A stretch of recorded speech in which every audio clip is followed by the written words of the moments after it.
Oi, oi! Welcome back. Oh, we're here every bloody day. Good evening. Welcome. This is the review for the Forest game yesterday at the London Stadium. A nice win. Was it pretty? No, but it was job done. I'm joined, as always, by the wonderful Andy, the fantastic faceless Steve. How are we, boys? Are we good? Yeah, good, mate. Yeah, horrible weather, but it's good. You say horrible weather, Steve. We know where you were today. We know Yeah, what I you were played golf. doing. Everyone knows what you were doing. Yeah, okay, fair enough. I played, well, only 9 holes. It was a bit blowy, shall we say. A bit windy. Yeah, we had a lot of rain and it was flooded. Outside the pub this morning, it wasn't exactly pretty. Andy, how you doing, buddy? Yeah, I'm good, thanks, mate. I'm good. It was a good day. I got to the supporters, well, the fan zone about 10 o'clock yesterday morning. Had some Robin's pie and mash as well with liquor as well before the game, which was very nice. Yeah, no, very good day, and I know we're here to talk about West Ham, but what a game the Chelsea Man City game was straight after as well. Goal, What a game wasn't of it, football that was. I tell you what, the two games that were on TV yesterday were cracking. And I tell you what, for a neutral, they made for some great viewing. They really, really did. Yeah. You know, what did we have? We had 13 goals across two games live on telly yesterday, which very rarely does it happen. So it actually made for some good viewing. I mean, I watched both games here at the pub. Steve, you went yesterday? I did indeed, yeah. Oh, yeah, you and Andy were both at the game, and then obviously I watched it at home. Andy, you said you went to the supporters bar. Steve, what time did you get to the ground? We got to the ground about 2 minutes before kickoff and managed to miss the first goal, typically. But both of us said, because James was with me, just nip to the loo and then we'll get to our seats. And we've looked at each other and gone, typical. And now, of course, and I said to him, you know what's going to happen now, mate? It's going to be a 1-0 win and we've missed the only goal. Well, thankfully it wasn't. Obviously, team sheets come out, 90 minutes before kickoff. There was ours, well-timed, Andy. That was like magic. Andy, I will start with you. You were in the fan zone, as you say, early enough. Can I just give a big shout out to the fan zone, yeah? Because I've met him a few times. The Orbit, yeah. The Orbit, yeah. They had Mark Ward before. I love Wardy. But the last few weeks, they've had Scott Minto there. He is a cracking laugh. Honestly, he is an absolute, and he gets right involved. And if you look at my Twitter, I'm going to retweet it as well. He was doing some Jaeger bombs after and everything. So yeah, he's a good laugh. And like you said, he didn't just play for us. And whenever he's happy to talk to the fans and stuff like that. And if you aren't a member there, message me on Twitter, because every home game they release 50 passes, which means you can actually go inside instead of inside the fan zone instead of out, like, so you're in nice and warm as well. So you pay a tenner and you're in there all day, and a jug's like I said, like 18 quid or whatever, 20 quid for a Madrid jug. Sorry. So yeah, look, very good, very good. So yeah, just wanted to give a shout out for that. Yeah, you just missed an absolute. You set one up. Very good, very nice. That's what you should have done. So it's been a long day. It's been a long day. So, as I say, the team sheet came out. What was the feeling, mate, amongst the people you were around with regards to that lineup? And obviously, he kind of resisted the temptation to bring Antonio back. I was very disappointed with the bench. We didn't need 4 defenders on the bench. That annoyed me.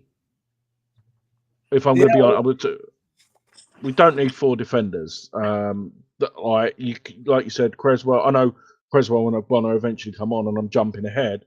But you could have put a Mabama or a Marshall or an Earthy or someone like that in just to keep getting them used to the match day. But with the starting 11, very happy, pleased to have Zuma back.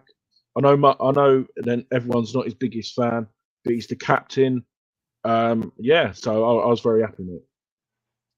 Yeah, I've got to say, God, I'm going to have to shoot just for a minute. Jenny's had an accident. She needs me to pick her up, so I'll be back in a bit. Go on. Yeah, no worries, mate. Okay, well, I'll give my opinion then. No, that lineup came out, and I finished work at 1 evening. B. I finished work at 1 o'clock. Started looking at the lineup and stuff, and had a smattering of fans come to watch the game with me, and the overall consensus, especially going on the Twitter as well, was happy with what I see. I'm probably going to annoy a few people as this show goes on, not just with my voice, but with me comments. I was pleased that, like I say, he resisted the temptation to bring back Antonio, because I it sounds a bit stupid. I feel we look better without him. Don't get me wrong, I think he was needed at the point that he was needed and the point he was introduced. So, I mean, as far as I'm concerned, before kickoff, was happy with that, and we'll go from there, and we'll cover that opinions of Souček in yesterday's game and stuff as we go on. Yeah, no, definitely, mate. Obviously, what a start! Great pressure. That's the thing. What you get when you've got the likes of Kudus, Bowen, and Paqueta, all of them, like that, the high pressing, and the big person who I want to give a shout out for it is blooming Alvarez. He just doesn't stop running. He gets such a satisfaction of even sliding the ball and making it go out for a throw in, and he's just, as soon as he's done it, he's back up on his feet. He's not moping around, backing into a position. He's an absolute machine. Yeah. To be honest. I'll just cover the last comment from Irons for Life there. He's mentioned that obviously Will Still was at the match yesterday. To be fair though, mate, that could read West Ham fan watches West Ham game. I personally, I've watched a couple of videos that have mentioned the fact that Will Still was there today. Russie B mentions that he spoke to him at yesterday's game. He said he was one of a few people that recognised him at the ground. And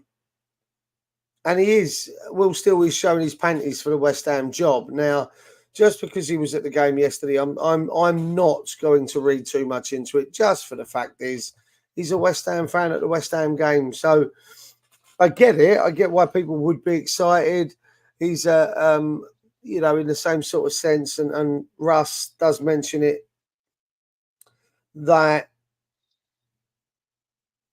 Steidten did pull Alonso out of absolute obscurity, Real Sociedad B, to go manage the Leverkusen side. So he's not against bringing people, from an unknown, if you will. But Will Still is an unknown variable. But I'm not going to read too much into it. And your next comment now, that you've heard he'll be caretaker. Well, if he is, he is. It's not a bad shout. So we'll see. And yeah, he did go behind closed doors. He did disappear around where the boardroom area is. So listen, we're never going to know, and unless someone comes. And I'm gonna say that I think that's fucking disrespectful. If it is, if it is, no, that is, and I don't want it to turn into like it was on the Brentford, like the whole thing about David Moyes. We're here to talk about the game, but at the end of the day, he's our manager. How would anyone else like it? Your job now, what you do for a living, someone else walks in and goes and speaks with your manager, and all that, you wouldn't like it, would you? No, but listen, we shouldn't be surprised by it though, Andy, because they did it with Bilic, they did it with Avram Grant, with Martin O'Neill. Do you remember? So this isn't anything new for for the ownership and the board. You know, this isn't anything new. They've done it before. They have a history of doing so. So, you know, I'm kind of that. We'll wait and see, and we'll go from there. Like you say, Andy, we're high pressing. They make the mistake. I mean, don't get me wrong. It really is unfortunate for Forest what happens. You know, he goes to play the ball, he either gets it wrong or the geezer takes 2 steps forward, and it ricochets off his rear end into the path of Paqueta. And I'll be honest, at that point, I am screaming for him to lay it off to Bowen. I'm literally, please don't fucking shoot. What are you doing? But he shoots, and keeper makes a good effort to get down to it, but it's precise. It's in that bottom, right corner. The bounce as well, the power, the bounce, and everything about it was right. So, you know, it's a great start. It's a great start. But for me, once we got the great start, Andy, and it was good seeing Paqueta over there giving it all the old, the old dancing and all the rest of that shit. I love it. I love seeing it. But we kind of we fell back into old habits, I felt, for the rest of that first half. We got the goal and we've got to protect it rather than going looking for more. Yeah, no, I agree. The pressure, the first 20 minutes or so, obviously it was really, we was okay for the first 20, but the one thing what I will say, and like you can say it's tactics and all that, bear in mind, what was that, 8 of them players played on Thursday? You can't expect them to do a high press for 90 minutes. It's impossible. I know people say that's what the subs are for, but you're not going to make a sub in the first half either. You're going to try and bide time and get into half time. But I agree. Like, I'm not going to sit here and say it was pretty. Thursday night wasn't pretty. We got the job done. What about Man City? That they've scraped a 2-1 win at Sheffield United at the start of the season. That wasn't pretty. But at the end of the day, they got 3 points on the board. So as far as I'm concerned, it's different if we lost that game. We could sit here till the cows come home saying it was. But at the end of the day, we 3 points. We got. Everyone was saying it was a shit performance against Brighton, but we won 3-1. I mean, the annoying thing is, though, Andy, we get to right on half time, literally right on half time. The tackle on Souček and Kudus in that. Oh, we missed something. Oh, what did we miss? Tell me. The save. Oh. I'll tell you what. If that's Edison or Allison, Sky Sports ain't shutting the cup about it. Evening, Trudge. That's up there with a save against, was it Seville or Lyon? Yeah, so that's what they reckon. He could be. I think will be the first goalkeeper. Because obviously he got the save against Villa, October goal of the month. If he gets November, I think he'll be the first goalkeeper to get save of the back-to-back if he gets it. Save of the month. But that's for me. That one's up there with the was it the Europa Conference? Oh no, the Europa League first time round when he makes that save. And Nesri, wasn't it? Yeah, that's up there with that for me. Like that's a goal. Yeah. That's a goal. And don't get me wrong, I actually don't think Fabianski gets to that if Fabianski's in goal. I might be doing Fab a disservice, but I don't think Fabianski, and for everyone, for all the arguments that Areola can do this and Fabianski can do that, and Areola doesn't do what Fabianski does and vice versa, I think they're both top draw goalkeepers. They really are. It's just a shame that Fabianski's age via probably Man City and Arsenal, because obviously they've got Raya and Ramsdale. I reckon we're like third or fourth for number 2. Like what 2 best goalkeepers? Like if you put the 2 combined, probably. I think they're fantastic. Trudge says that it was Seaman-esque. I think that was Sheffield United in the FA Cup, wasn't it? It was behind him, and he kind of claws it away. No, I move on to obviously. I missed that, and it was amazing. I was up on my feet in the pub. I treated that like a goal. Then we get this, Andy, and again, as I say, the build up to it. Do you think there's a foul on Souček and or Kudus in right on the, just inside our half before they break? Souček, yes, because we saw. Well, the one against us, Isaac pushed Aguerd. That didn't, and that didn't get chalked off. And obviously, the Arsenal one last week, that was a push, and they pushed Souček. But we do want football still to be a contact sport. So but beyond that, the one thing what I want to say is the criticism Emerson's got for this goal. Like, both the goals come from his side. I think that's a bit harsh. The person who did make the mistake for that was Zuma. He didn't track the run. But if I'm going to be more critical, maybe Areola could have parried it behind the post, but still a good save. It was still a good strike from him, to be fair. Give me 2 seconds, Andy. Carry on talking about the goal. No worries. No, and I think these goals were identical. Do you remember he's the one who got the winner at the City Ground when we lost 1-0, and that was even closer. That was like 2 yards over. But yeah, Iron's life saying Souček fell over. It's one of them things. I've not sat back and watched the game back. I've only seen the highlights. I'm in the ground, so I'm right at the other end next to the away fans.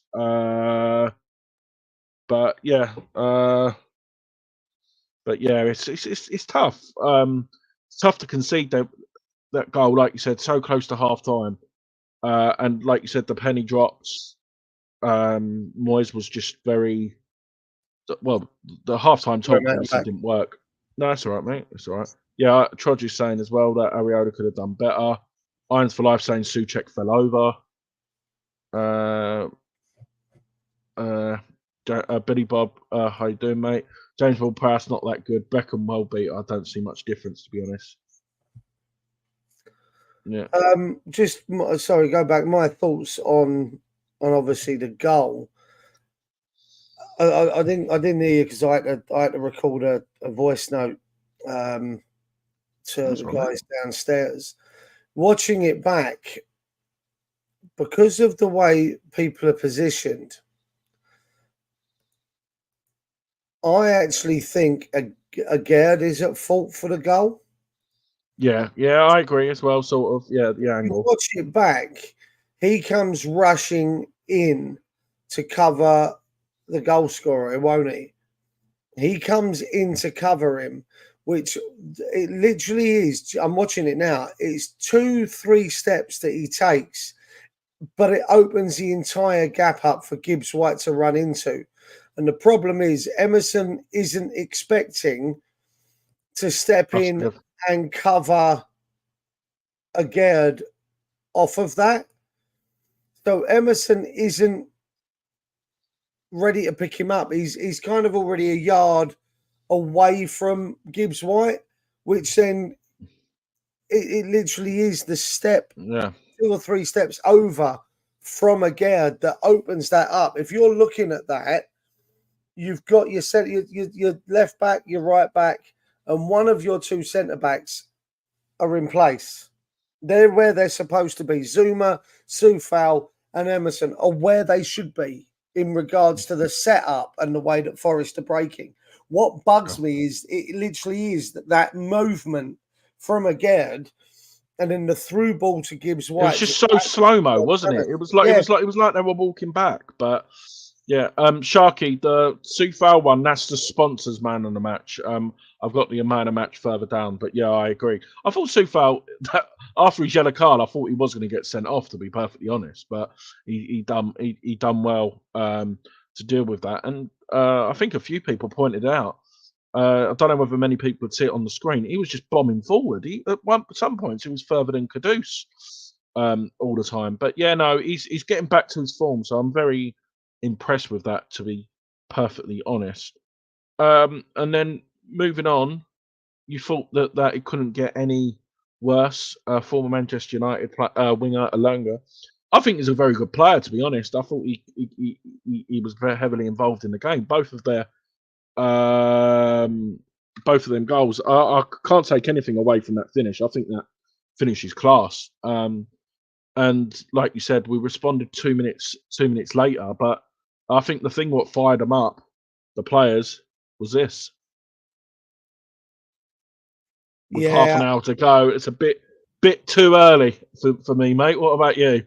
It's premature, isn't it? I mean, again, Emerson does get done by a couple of step overs for the goal, but there is so much space in that box that I'm on about the finish, mate. I'm not on about their build up. I'm on about the finish to get that low and hard in the bottom corner. Listen, I think the finish is outstanding. It's an outstanding finish. The way he runs onto it and dispatches it, but I think no one picks him up on the run into the box, and I think that's the irritating part for me. But the celebration, he took his sports bra off as well. It's too much. You got half out to go. You're only 2-1 up. You're away from home. I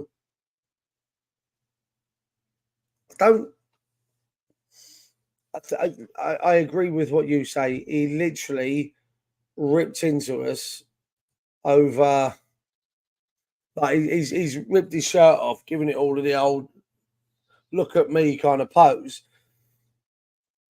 And hey ho, we end up coming away, don't we? So you know, 2 minutes later though, go on. That's happened. He has no right, Andy. He has mate? No right. He's not the tallest player on the pitch. He's not the, shall we say, he doesn't have the aerial prowess of some of the others that, are in that box. Souček, Zuma. Did you notice something on this goal and the winner? Sorry, I'm being premature. Is I thought the ref had a shocker. If you look at the build-up on Match of the Day as well, I think, on Sky, the pulling, what they're doing on all of our players before that. I think Paqueta's the worst one. I think he's behind. Yeah. They're literally dragging him down so he couldn't run. And I felt we could have had a penalty at one point from one of the corners. I think the ball goes up in the air. And if you watch them, literally, the geezer's on the floor or he's falling to the floor. He has hold of Zuma's arm just below the elbow and drags him to the floor with him. Yeah, no, I agree, mate. So I do think the referee, I personally think the referee had a mare again anyway. I don't think the referees in both live games yesterday were very good. But again, Bowen's aerial prowess isn't noted. So he really shouldn't be getting on the end of those. Don't get me wrong. No. Buzzing that he did, absolutely buzzing. Fantastic corner again from JWP. And I know some people are pretty much digging him out and saying that he isn't good enough and that there are. So someone called it. Some people called him a shit Lanzini. I'd rather have Lanzini, apparently.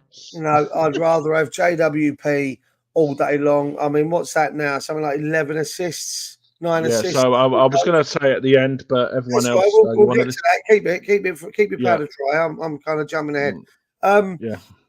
But a great goal by Bowen, like fantastic. Really, it's time. Like Mandy says there, the timing of the jump was everything in that goal. Everything.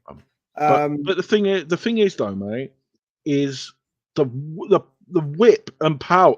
What he gets on the ball. That's the slightest touch from Bowen. He's not had to nut it. He's just had to flick it because the pace is already on the ball. That's the difference. But that's the difference with JWP's in swingers, mate. When he takes them on that side of the pitch, they're in swinging free kicks.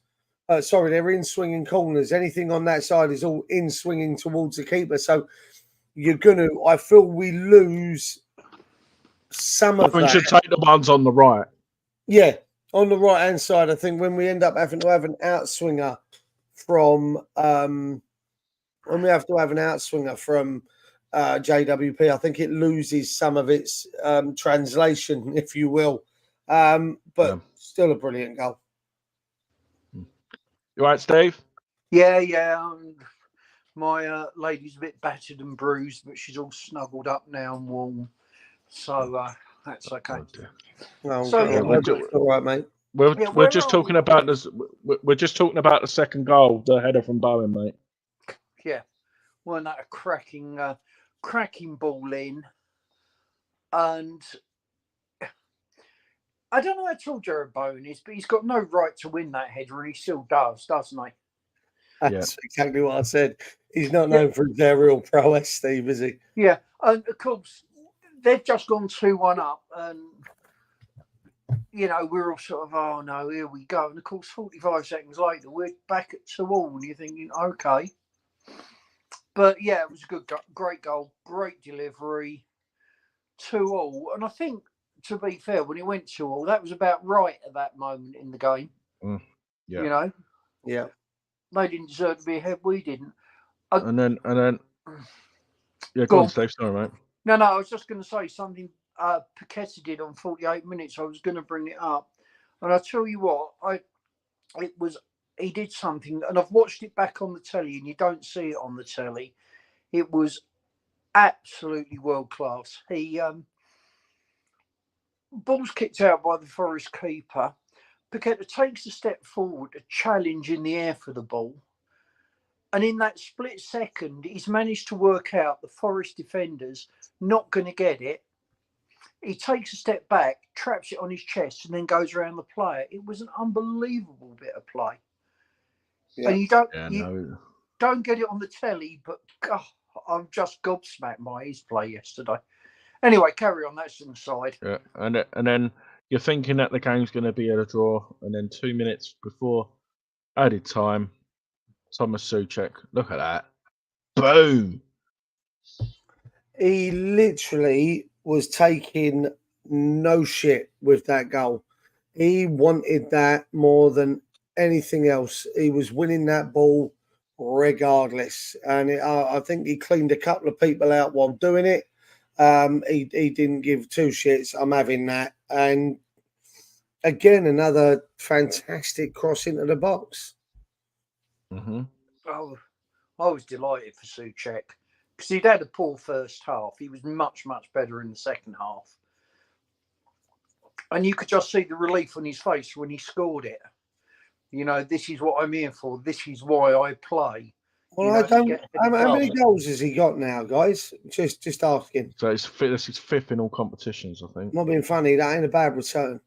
That ain't a bad return for someone that takes a lot of slagging off and a lot of, in my opinion, a lot of disrespect is thrown and shade is thrown at the guy. Just because the manager insists that he's there, whether that's because he slots in, whether he's basically, I'll tell you what he is, he's Fellaini. Yeah. He is. Yeah, so 17 appearances, 5 goals and 1 assist. I listen. So he's got 6 goal involvements in 17 games. Well, if he carries on that in matches, he ends up with 12 goal involvements by the end of the season, if not more. Listen, I ain't arguing with that for someone like him. I love Souček, right? Yeah. He might not be everyone's cup of tea, but I love him. And you know why I love him? He reminds me of certain players in our past that go out there, not being funny.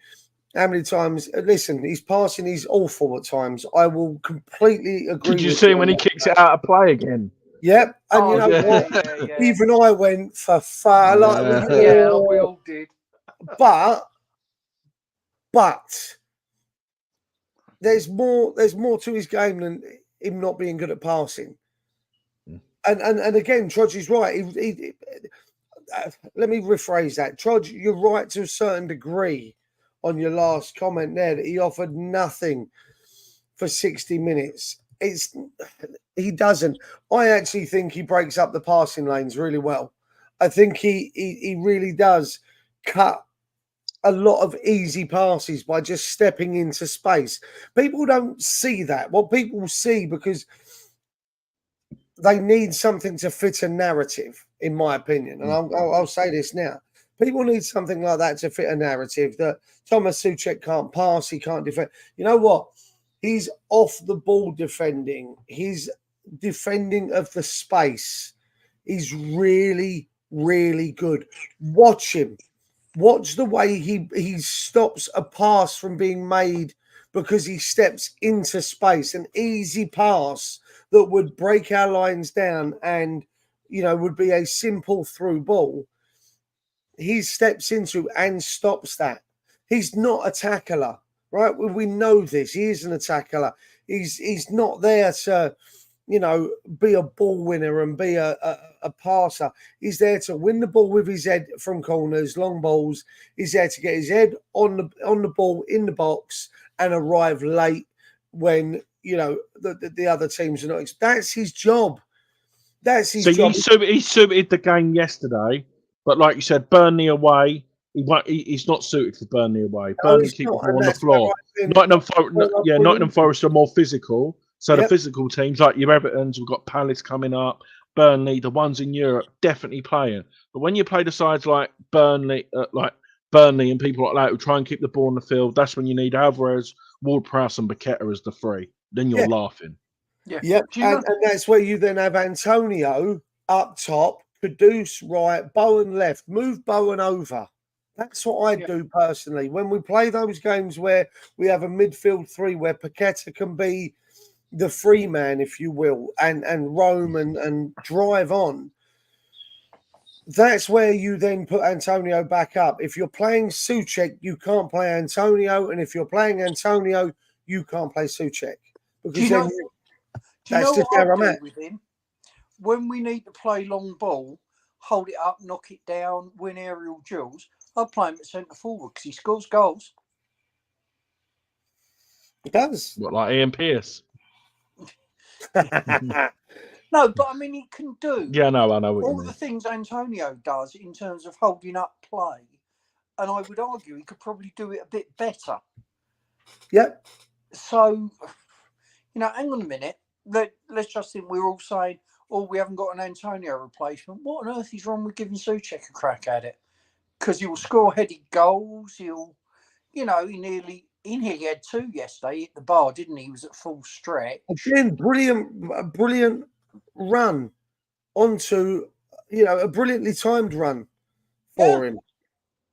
Yeah, so I don't know. I know it's a bit left field, but I think he could do quite a decent job up there, actually. So that's just my opinion. I'll tell you what.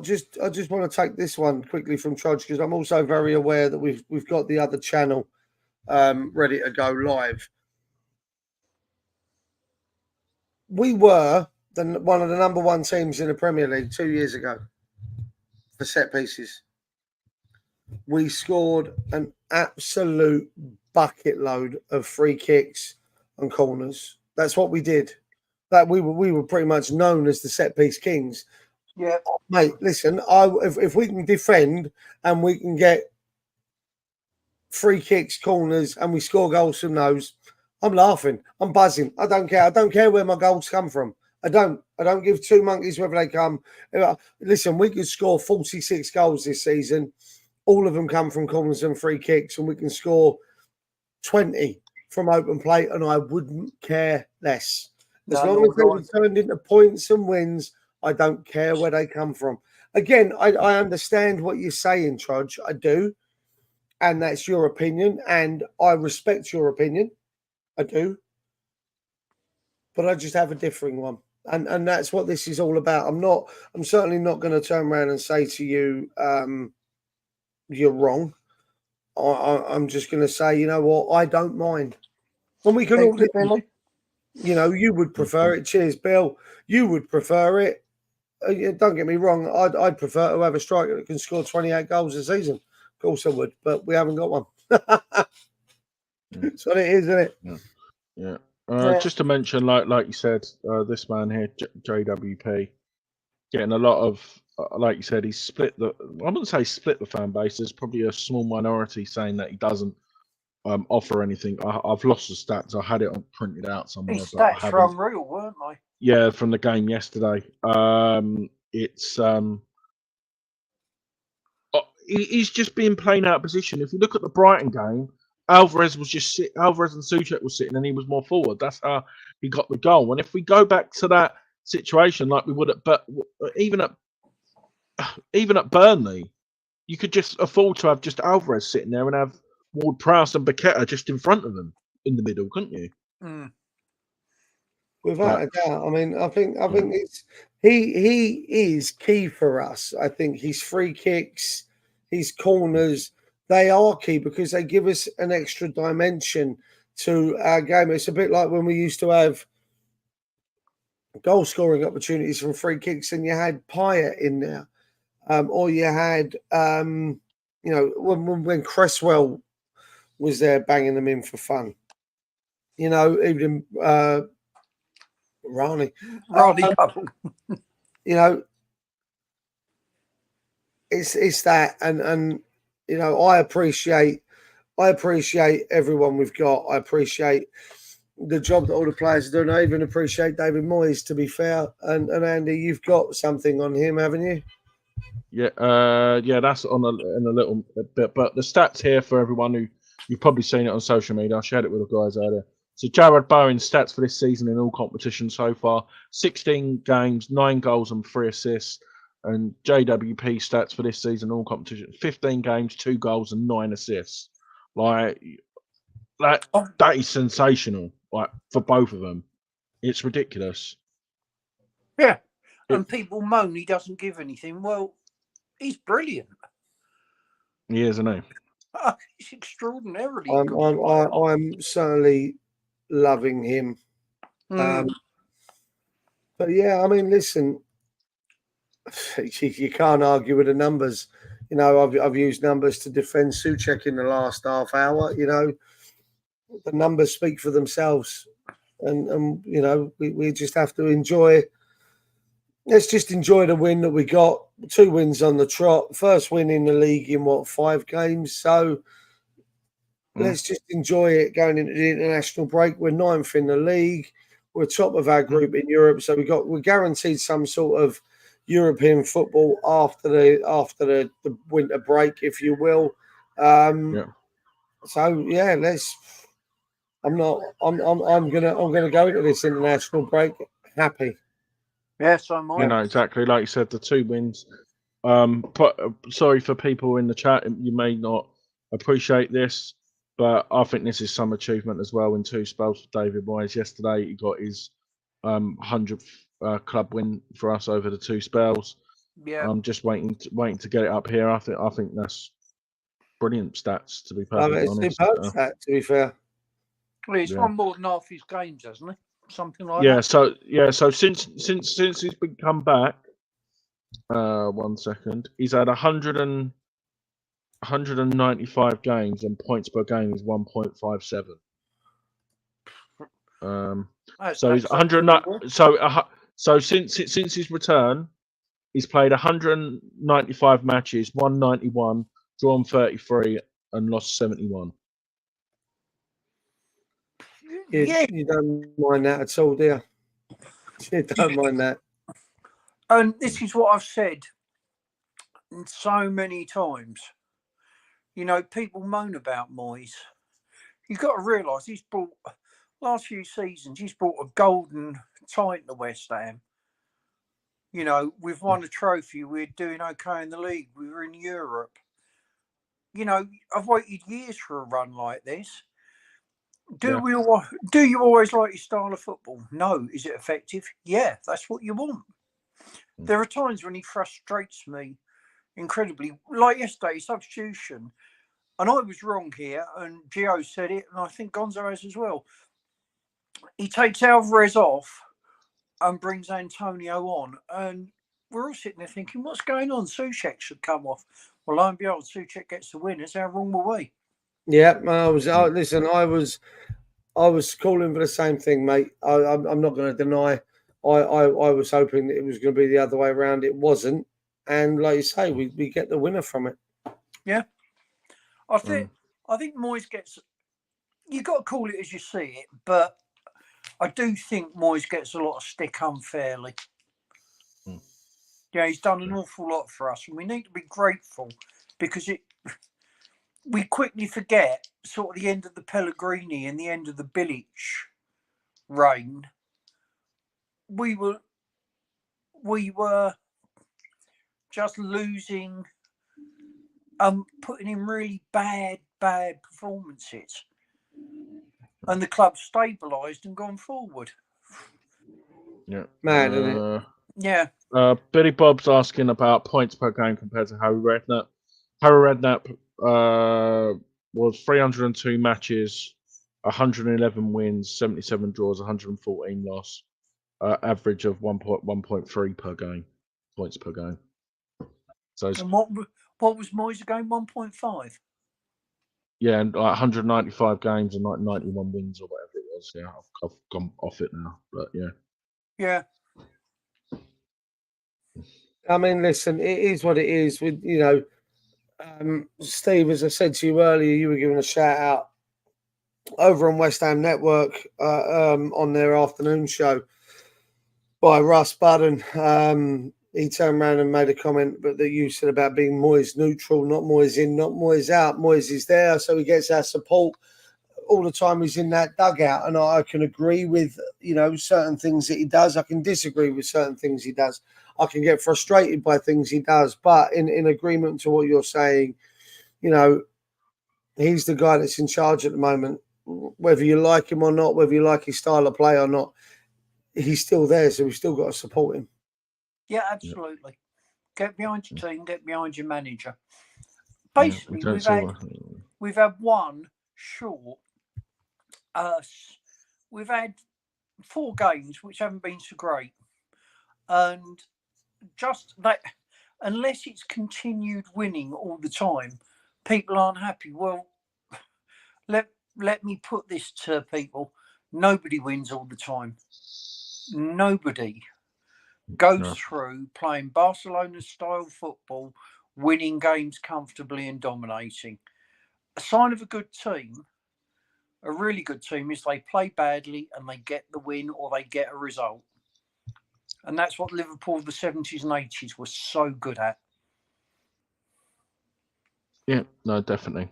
Cannot disagree with you there, mate. And I'll shout out before we finish up and we'll go and do our show on extra time. It's 50 club appearances for Emerson, £13.5 million from Chelsea.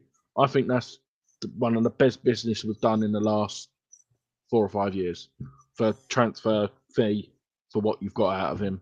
And it was just very unfortunate he didn't play a lot more games than he did. So probably since about March, I think he's probably been our most consistent player.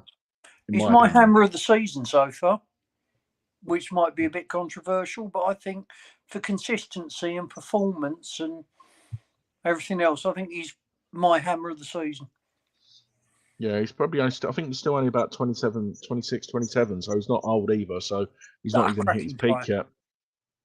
What about you, Duke? Mate, he's been top draw. I mean, I know people are blaming him for a couple of the goals yesterday. I get that, and I see other people's opinions on it, and I understand that there could be something there, but I think he's been a steal. I mean, that people bang on about the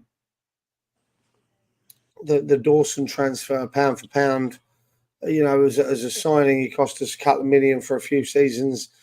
It turns out, he was on the bench for as long as we had him, and then all of a sudden, so I think where we're at now is, I think he's one of our best. He's one of our best signings, pound for, if not the best pound for pound signing. I'm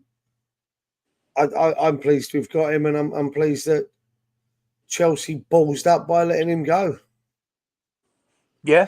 Andy, I've just noticed. Are you cold? Yeah. You please tell me. Okay, good. Thank God for that. Oh, he needs a duvet over him. I'm literally too, like well, like a 5-minute walk away from the sea, ain't I? So yeah, I'm not used to this. Oh, are you at Shelley's? Yeah, I'm at Cheddar's. Yeah, so yeah. I recognise the DVDs behind you. But what Billy Bob's saying here, but West Ham played the West Ham. So, like, I'll ask you guys this and everyone in the chat. Yeah, would you rather win 1-0 or lose a game 5-4? Win 1-0. Win 1-0 every day, and also, And what is this? Sorry, Steve. This West Ham way, like, I'm 32. Apart from like how we read that for when we finished 5th, I know like the Pirates the last season at the Boleyn, but I reckon a lot of that was adrenaline. When have we played nice football? Like we done it over Zola and nearly got relegated. If we want to play like that, then I definitely won't be down to watch it.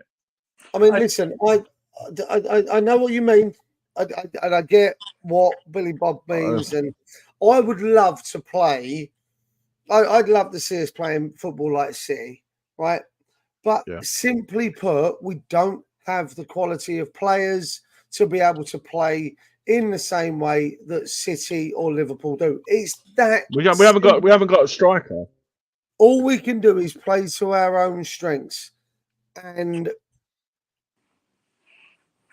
that's it.